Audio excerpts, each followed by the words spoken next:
Девочка родилась раньше положенного срока на 34-й неделе. Ни рост, ни вес малышки не были критичными 45 см, 2200 год, но с рождения кожа ее была желтенькой. Первые 3 суток жизни Алена провела в барокамере и под тщательным надзором врачей родного Киселевска. Местный педиатр поставил диагноз затяжная желтуха, но уже через 2 месяца стало понятно, что все намного сложнее и опаснее. На очередном обследовании анализы показали высокий билирубин, а УЗИ увеличенную печень. Врачи назначили лекарства, витамины и спецпитание, но ничто не помогало, желтизна не проходила, а анализы становились все хуже. Мама Наташи сильно переживала. Больше всего от неизвестности и непонимания, что не так с дочкой и как ей помочь, они дважды лежали в больнице, но местные врачи так и не могли поставить диагноз. В поисках ответов поехали в Новокузнецк к профессору, который специализируется на заболеваниях печени. Но и он не смог помочь, ребенку было все хуже,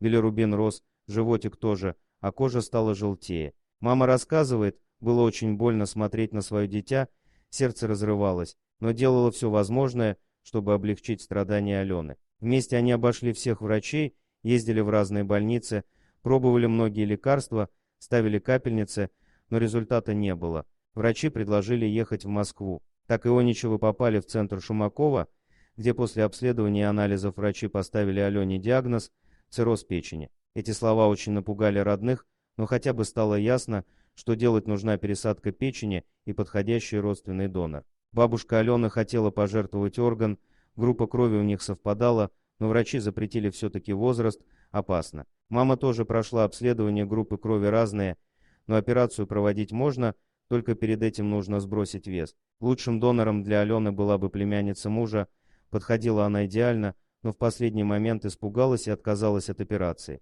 Зла на родственницу не держу, это ее выбор.